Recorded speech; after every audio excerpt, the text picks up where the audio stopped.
DSC నియామకాలు రాష్ట్ర అభివృద్ధి అంశాలపై వైసీపీ చేస్తున్న విమర్శలను టీడీపీ సీనియర్ నేత ఎరపతినేని శ్రీనివాసరావు తీవ్రంగా ఖండించారు. గుంటూరులో మీడియాతో మాట్లాడిన ఆయన 2019 నుంచి 2024 వరకు వైసీపీ ప్రభుత్వం ఒక్క డిఎస్సి ఉద్యోగం కూడా ఇవ్వలేదని ఆరోపించారు. ప్రస్తుతం కూటమి ప్రభుత్వం ఉద్యోగాలు కల్పిస్తుంటే వాటిపైన అనవసర ఆరోపణలు చేస్తోందని విమర్శించారు. నారా లోకేష్ విద్యారంగంలో తీసుకొచ్చిన సంస్కరణలు ప్రజలు స్వాగతిస్తున్నారని, అలాంటి నాయకుడు ఎందుకు రాజీనామా చేయాలని ప్రశ్నించారు. అభివృద్ధిలో పోటీ పడాల్సింది పోయి విమర్శలకే పరిమితమవుతున్న వైసీపీ తీరు మార్చుకోవాలని హితవు పలికారు.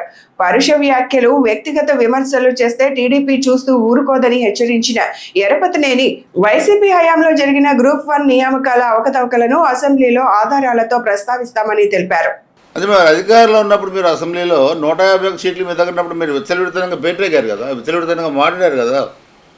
మా అధినేత కుటుంబం గురించి మాట్లాడారు, మహిళల గురించి మాట్లాడారు, అమరావతి రైతుల గురించి మాట్లాడారు. అడ్డగోలు భాష పెద్ద ఆయన మా బాధపడే పరిస్థితులు మాట్లాడారు మీరు అసెంబ్లీలో. ఈరోజు ఎదుగురా మీరు రావాలి కదా.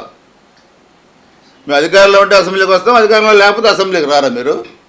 చేతగాంతనం ఇది, దద్దమ్మతనం. ఎంతమంది ఉన్నా అసెంబ్లీకి రావాలి మీరు, వచ్చి మీరు చెప్పాల్సింది చెప్పాలా.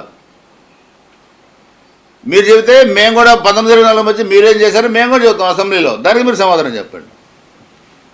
ఇది ప్రజాస్వామ్యంలో అందరం కూడా మనం చేయాల్సిన పని. అంటే ఎక్కడ అవకతవకలు 5 ఏళ్ళ అవకతవకలు అడుగుతామే మేము.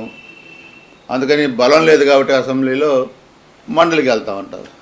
మండలిలో కూడా మీ బలం తగ్గుతూ ఉంది, అక్కడ కూడా మీరు చేయగలిగింది కూడా ఏం లేదు.